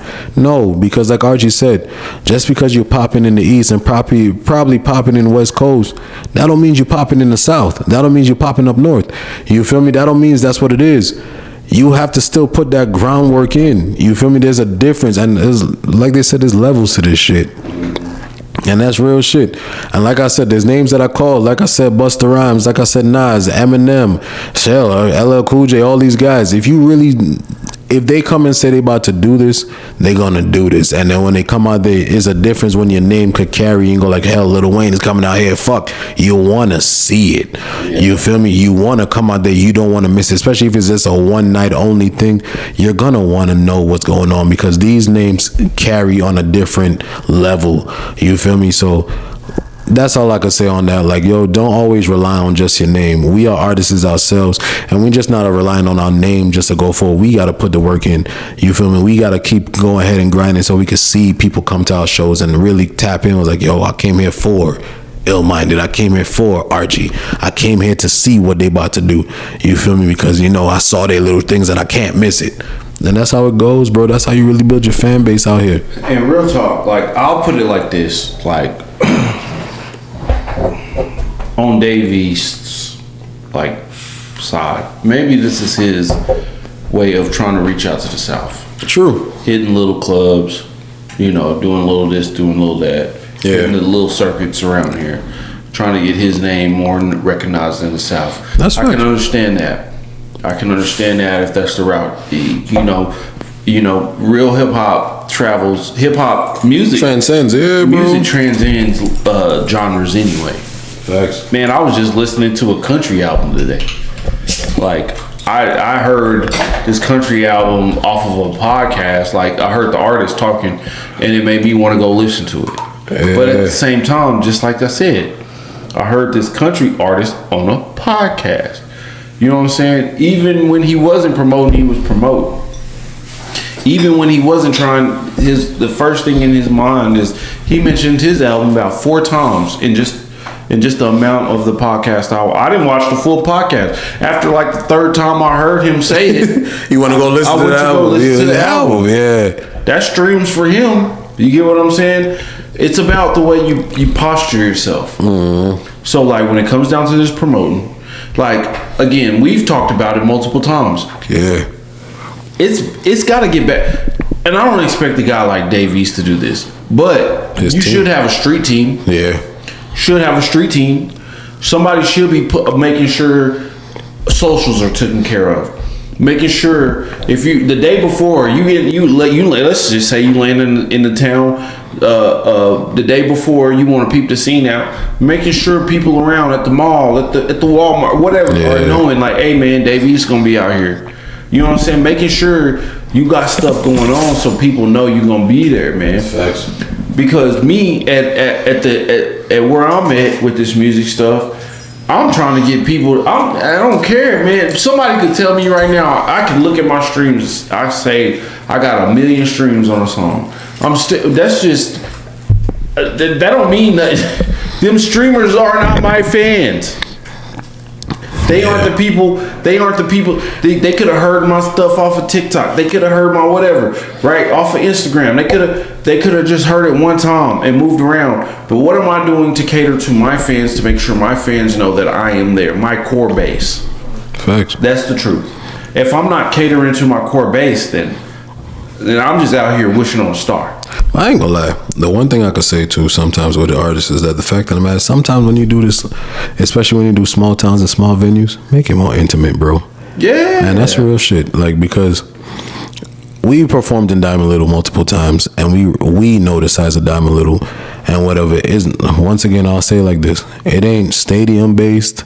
It ain't really a big thing. It's a club, but it's a club, a little bar that do performances. But once again, when the crowd dance floor. When the crowd fucks with you, they show that they fuck with you. And that's real shit. The energy is amazing. The energy is amazing. When the crowd comes out there and they're really vibing out with your music, because like I said, this is coming off of what we've experienced. You feel me? And especially after the Halloween bash, what we did out there, like, yo, people fuck with you based off of good music, and that's what they listen to. It's more of an intimate scene compared to if you're doing a full-blown concert for 10,000 people, you know what I mean, more than that, 20,000 people or more. And that's why I feel like sometimes when you come to these little towns, when you come to small towns and you sit up there, to me, is more of fuck who comes out there. Make it intimate for those that are there. Mm-hmm. You know what I mean? Because that's how I look at it as. And if people want to say, oh, you know, y'all are artists, y'all don't really think, yo, bro, to me, that's how I've always think. Because at the end of the day, your core fans is always going to provide, and they're going to show out for you no matter what. And at the end of the day, and so I have no problem for me to like performing to small crowds, because you know why? It makes them see a performance for them that makes it feel more close and personal and more intimate, because they're more up and close and personal with you compared to doing a stadium. And like I said, I ain't knocking the stadium views, but those are the moments where your core friends and core fans and come out and go like, I really got to be there. You wasn't there how this was. I understand the stadium, but this one here felt like this was meant for me. Mm-hmm. He did this for us, saying like a thank you to us for supporting him type shit. See, that's why, like, if I ever go back to Diamond Littles, I've seen reactions off of certain songs. Mm-hmm. So songs that are similar to certain songs, that's what I'm gonna play. Like, Emotionless got a real good vibe there. Yeah, True Love for me. You feel know what I'm saying? Emotionless, True Love. We know what to bring back there. But again, that's off of one, right? But it's a small bar. It's not small. I'm gonna say you can fit a decent amount of people in there. Dance floor is big. It's a decent venue to go to, right? Stage is decent. The vibe is decent there, right? Mm-hmm. Like we said, the energy is good. You just gotta know who you're catering to. Facts. I'm not gonna play the same stuff I would play. Let's say we end up doing a show in some place in Brooklyn that I'm gonna play here in Texas or New Mexico. You gotta know who you're catering. Yeah, like at the end of the day, I know Man, I can't even I'll be like this. the name of my song, but pour another shot, take a round with me. That Wild and Free. Wild and Free. Wild and Free would be more. That ain't gonna pop like it would, but it would at Diamond Littles. It'll pop out here in Midland because at the end of the day, it has that country vibe. And when you sit up here and say "fuck 'em, I don't need 'em," only will pop out in Brooklyn and New York scene because it's on that shit. Like, you just gotta know, you feel me? And I get it. Like I said, is a difference between two is a coin that you have to flip, and I get it. When you more on that East Coast and you stayed on that East Coast, you have to understand like, yo, this was gonna happen. But like we said, you also gotta understand when you come out here to the South. I'm not saying nobody rocks with you because I've seen it myself. There's people rocking Pop Smoke. Real shit out here. There's people rocking Pop Smoke, and he was real Canarsie with it. He was real Brooklyn with it. You feel me? Like, yo, you just got to know. And like I said, you can't just always base things off your name. Because at the end of the day, your name will take you so far. But it's what you do after your name. Like, with your name, you got to provide more. And especially if you're not that of let's say a well-known artist, let's put it like that. If you're more stick to the underground, if people tap in with you on the underground circuit, then yes, they will know you more. But other than that, we in that era where a lot of things is more considered mainstream, or not really for our mainstream, or even for the younger individuals mainstream of who they listening to. Like I said, we didn't know who OMB was, but at the end of the day, there's a lot of people that do know who he is. You feel me? There's a lot of people that's tapped in with that energy, that type of vibe of what he's bringing and type of shit. So I can't. That's what I'm gonna say. Fault like them that, on that. That Southern vibe. Yeah. The history of Southern music has always been club music and energetic music. It kind of differs with Texas. You know what I'm saying? Texas is more swing music, but like the Greater South, right? Yeah. You get something different, right? And that's exactly what I seen in that video. Is like, he's obviously bringing that club anthem party music, right? And that's exactly the setting was exactly what it was made for. I feel it's the energy, and it's also that too. Your energy that you bring on out stage, there. Yeah. Because honestly speaking, nobody want to go see a wet blanket on stage. That's a fact. And once again, we ain't taking shots. Yeah, we're just saying towards Davies. We're not saying that. We're just saying like you don't want to see that. It's the energy that you bring on stage. It was something that 222. Shout out to 2 when she came out here commanding the stage. As you come out here, you got to command that stage. It doesn't matter how the last act did. It doesn't matter what the first act did before you. Once you step on that stage, you got to command that stage. It's about you. It's about you. Once you there, you got to go understand when people leave. Yo, 222 did it.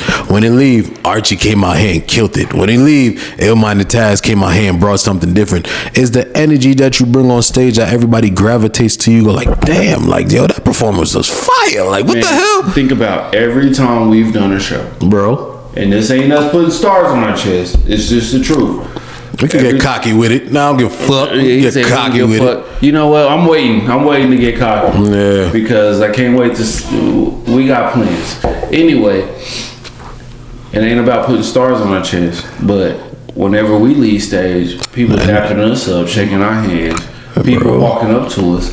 We go to the bar, random people talking to us. Yeah. I mean, like, we tapped in. There's that thing, right? We bring, everybody says that energy. It's that energy, bro. The energy, we make it ours. We take the moment and we make it ours. That's a fact. Regardless if we're just local or not. You know what I'm saying? Regardless if you're famous or not. If you're on stage, there's a reason why Tech Nine sells out every time he does a show. His stage performance is immaculate. You'll go to a Tech Nine show and you'll see some opera. You'll be like, what did I just witness? Yeah, that's why I said there's a reason why they say people and all these known artists go like, I'm not going after Busta Rhymes. Like I said, call out him. There's that energy that he brings to that stage with that stage performance. He commands the room. So you could put that man. If you put that man first, you feel sorry being the next guy after. You feel me? Look at the Kendrick shows. I know you see the Lord Jesus choreography. There you go. The choreography. the way that everything is lined up, it's almost like you're getting an experience. That's a fact. Most people, when you're in front of people, they want to be entertained. That's what we're there for. That's what we're there for. We're there to entertain them. From the way you open to the way you close. Facts. It means something. A lot. They spent money to get in to see a show. They want to see a show. It's not about your feelings, your person. You could. I can't remember the artist. Dude had the flu.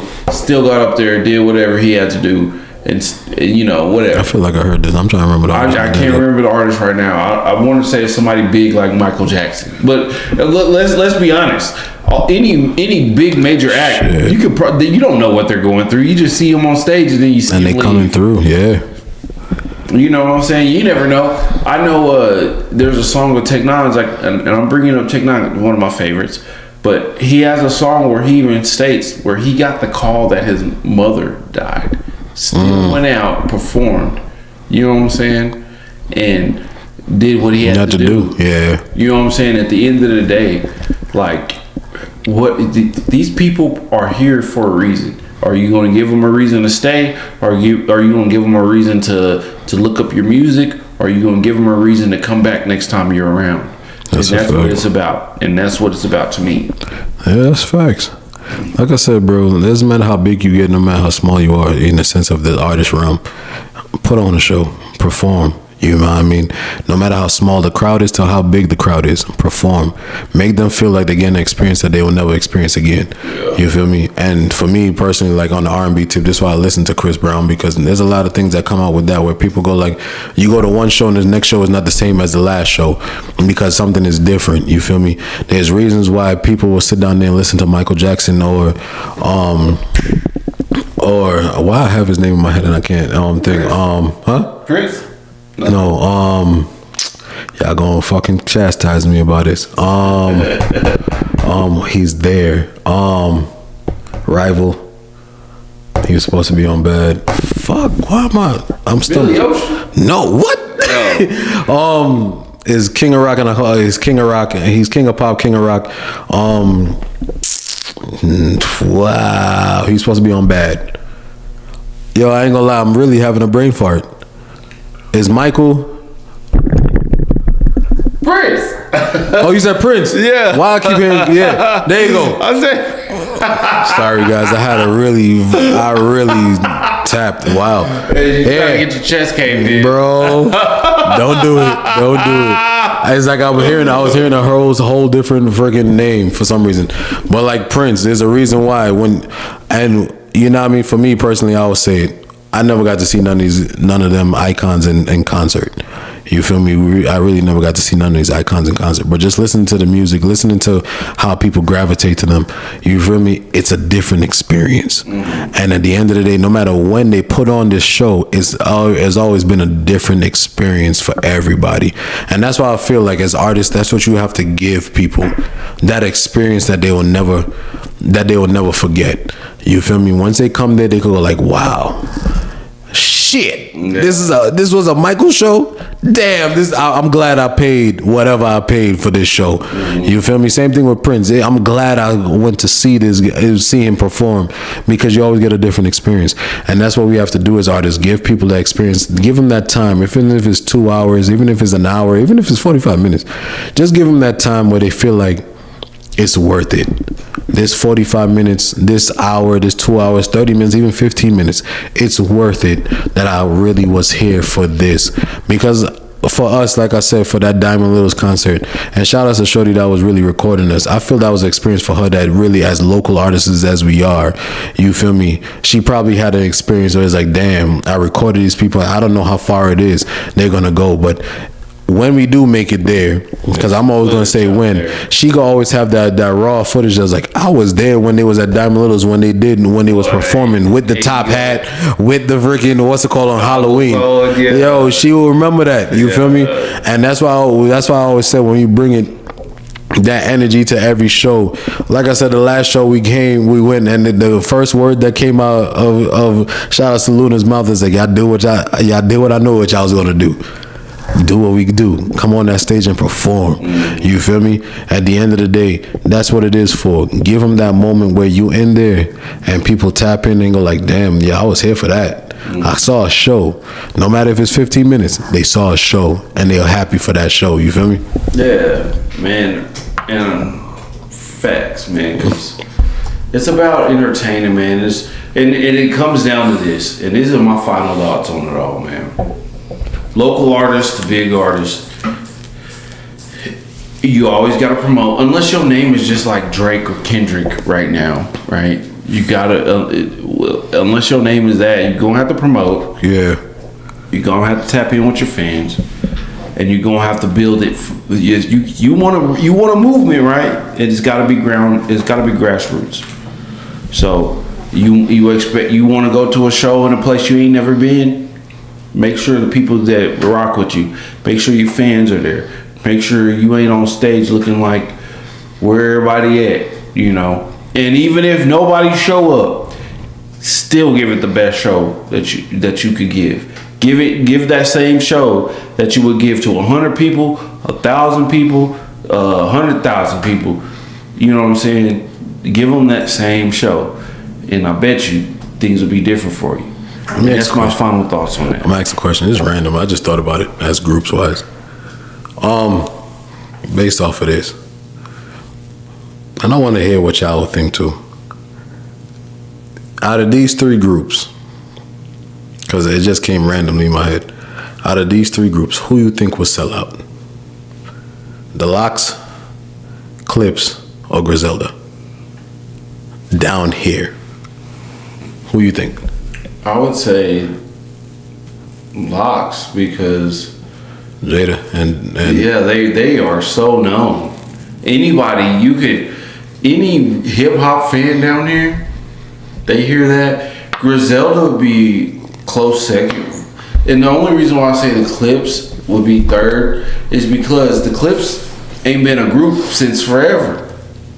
Okay, so take out the Clips and put Dipset. Bro, we all grew up on it. Wayne and Dipset, man, Dipset might actually get a lot of love down here because you're going to have guys from their 40s down.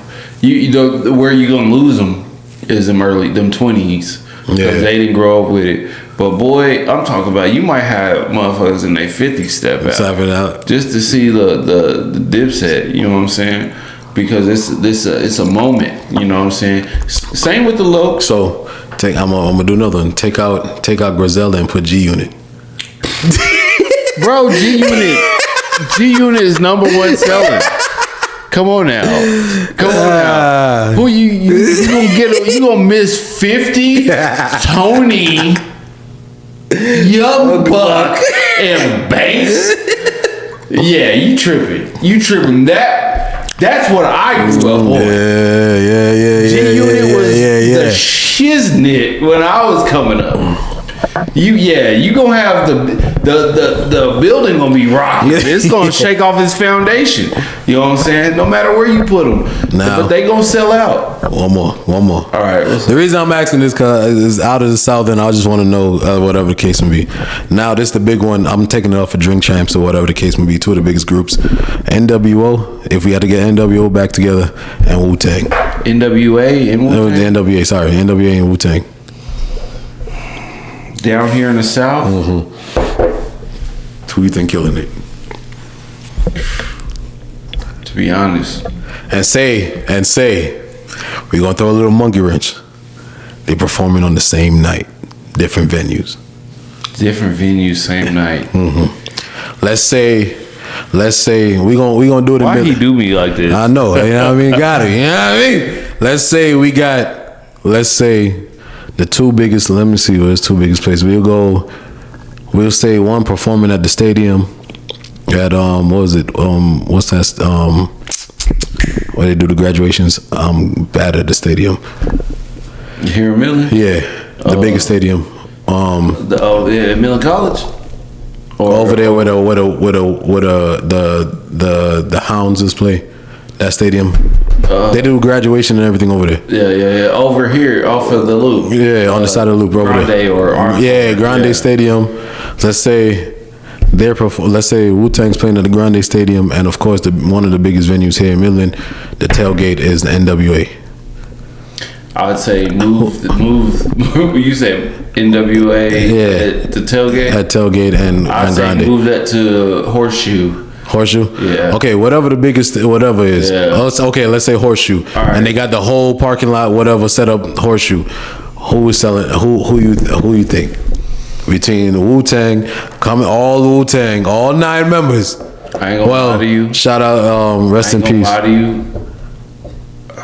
Who you think? Wu-Tang, but NWA? Down here, West Texas, NWA selling out. And I think because it's generational. Okay. And it's something that everybody know. From the underground. Everybody know that, right? Not everybody know. Like I had to school my girl on Cream the other day. Oh, okay. But Cream is also a very. I think you would have a big. It would be hard to say that because. Bro, I see Wu-Tang stickers on. I've been multiple places and like Wu-Tang love the kids. You know what I'm saying? Multiple. So that would be tough, and definitely with Midland being as like it's not just locals anymore. Yeah, because you got people from everywhere. Right? Yeah, that'd be the craziest night. Nobody would be on the streets. I'd say that everybody would be in a seat somewhere. I think that'd be the quietest night in Midland. The only thing you hear is NWA across town on the west side and Wu-Tang on the south side. You know what I'm saying? Whatever, bro. Like whatever way you do it. Yeah, but one thing you know, you can stand in your front yard and you hear it. You just happy. Yeah, bro. Happy. Yeah, you gonna be like, bro. Now I had to ask that because if it came down to singular ticket sales, who you think like NWA both got it? of them? Yeah, I think NWA got more. Okay. Yeah, I think NWA is gonna fucking sell out. You get Cube. Well, if they could bring back Easy. Yeah, that's why I said rest in peace to both. But at the end of the day, like if you had that fantasy, let's just put it like that. If it was just that fantasy where we get the whole Wu-Tang with ODB, and then you got Eazy back. You know what I mean? Even if it's just for one night. I would put it like this. I remember I grew up around this white boy. I met him at high school. Hip hop head. When I would ride with him, we'd go be picking up bud or whatever. He'd be playing Wu-Tang, he'd be playing NWA.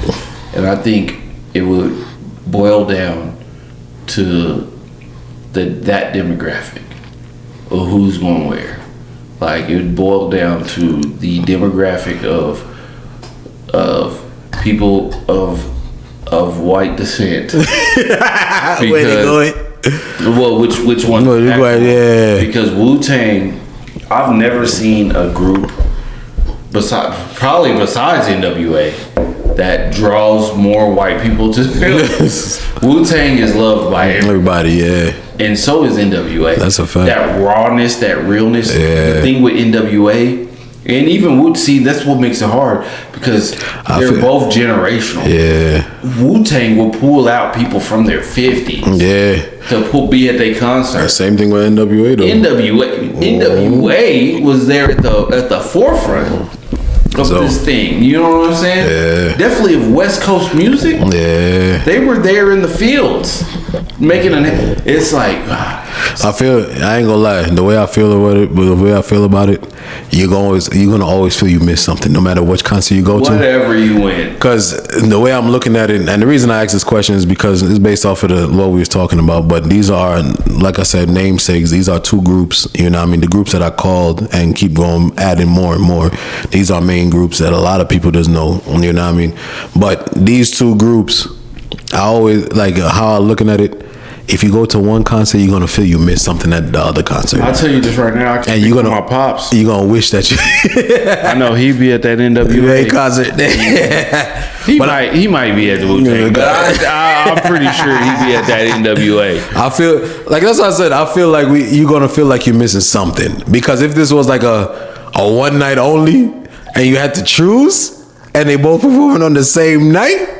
you're gonna like, damn, if this was my promotion would be crazy too. Like, bro, we got NWA, we got Wu-Tang. One performing at the Horseshoe, one performing at what's it called, stadium, the Grande Stadium, and especially if you go like, this is the last night. This is the one time you can see everybody. Bro, there's one last night everywhere. Yeah, you gonna know people coming. There's guys who wear cowboy hats who know Wu-Tang. Shit. They'll spit you a Wu-Tang verse, a RZA verse. So quick, you be like, bro, what? Just a verse, like, yo, yeah, like you be like, bro, you was just listening to Willie Nelson the other day, like, what the hell? But what the same thing with the NWA? Yeah, you got some redneck. He might got a fucking Confederate flag tattooed on his arm, but he knows some NWA. So an Ice Cube verse on your ass. Yeah, he hit you with some Ice Cube so hard. Yeah, man. Like, he gonna do it. You know what I mean? That's why I asked. You know what I mean? You know me. I like to play devil's advocate on a little bit of shit. Man, so that's definitely that's a big one. That's a tough one. That's a tough one. But Lord, like I said, you know. Tell us what y'all think. Yeah. You know what I mean? What do y'all think in the comments? Tell us. Put it down there. Who would you think would be a bigger sellout? You know what I mean? Especially where you at, wherever y'all at, in y'all cities. If it's small, if it's big, who y'all think will be the biggest sellout between NWA and Wu-Tang in y'all city? And tell us what y'all think. You feel me? But like for me, like I said, to me personally, I can't.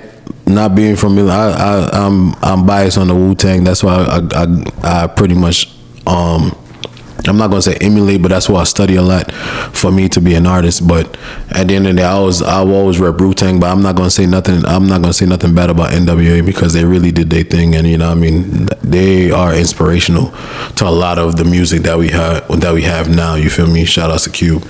But you know what I mean. That's why I had to ask. Homegrown Midlander here, who he thinks. You feel me? I had to ask. Yeah, man. You know, that's a tough one. That's a good question. I'm pretty sure the people listening will agree. I had to ask, and you know, sometimes you got to step out the realm. Like you got to really tap in and step out the realm of not where the comfort zone. Like we say, you can't step into the comfort zone of who's from the South or whatever. You got to step out from the East and the West, and you know, that's one thing. Like I said, from Drink Champs, that's always been a question: NWA versus Wu-Tang. And you know, everybody have them. You know, these are two different situations, and then they have people like, damn. Boy, both, and then you got damn. I'm gonna pick Wu-Tang or I'm gonna pick NWA. Either way, you're gonna see some legends. It's legends. You feel me? It's just which legend you want to see. Yeah, you know what I mean. And if I gotta be biased on, like I said, to me personally, bias wise, hate myself for it, but I feel like if you have to see it, I'll see a Wu-Tang collab one more time. Even though I know they're doing it now without ODB, but I know they are doing their last run as together. That's why. Yeah. ODB. I know. That's why I said I don't know for my pops. I don't know because I know that man liked him some ODB.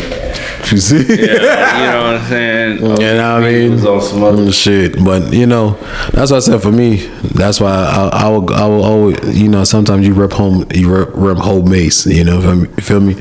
But would I be mad that I missed seeing a Cube of a person? Yeah, I'll be mad. You know what I mean? I didn't see Dre, Cube, and all of them together at least one time together. Even though, you know what I mean? You know what I mean? Rest in peace to Eazy-E, rest in peace to ODB. But you know what I mean? If they had that one chance to be out here one more time, and you see a performance, you'll be mad either or. That's why I said for me, it's an either or situation.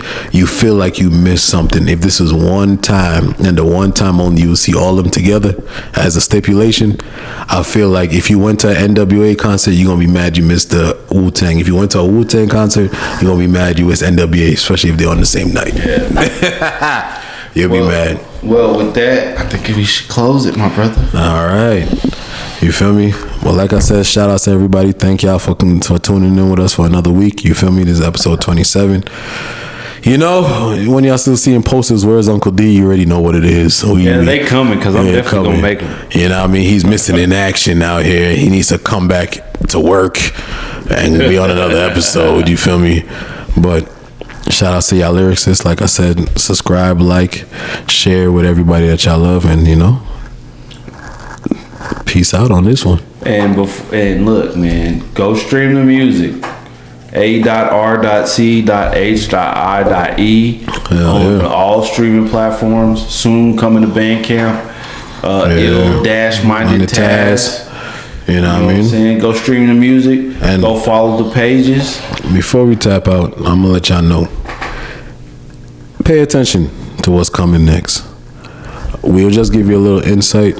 You know what I mean? I'm gonna leave them a little insight. You feel me? It's gonna be. I'm not gonna tell y'all when, but we're gonna have ADHE album coming out soon. We're gonna have Archie's album Archie's EP coming out soon, because that's how we're gonna roll this out. Ill-Minded Taz's EP coming out soon. Then we're gonna hit it with a ADHE album coming out soon. You feel me? I'm not telling y'all when the time comes and everything is coming through. Y'all gonna understand. We're gonna give y'all dates. Yeah. But we have stuff in the works that's coming out. Even you know what I mean? We're gonna have a little merch for everybody on everybody's brand, you feel me? You know what I mean? The 777s and Twin Souls type shit, you feel me? And the Lyrically Acclaimed gonna have their merch coming out. More than luck, baby. More than luck, you feel me? So we got plans in the works. Don't think this is where we stop at. This is just the beginning, you feel me? So at the end of the day, tap in with your boys. Like we said, Bandcamp, if you haven't tapped in, we're going to be on there pretty much soon, and y'all going to get real exclusive if y'all going to tap in with us. Direct to y'all, you feel me? Y'all hear that? Direct to y'all. Y'all gonna get different things. Y'all gonna get merch that's gonna be most likely for y'all. Y'all gonna get vinyls that's collected to y'all, you feel me? You don't know, you feel me?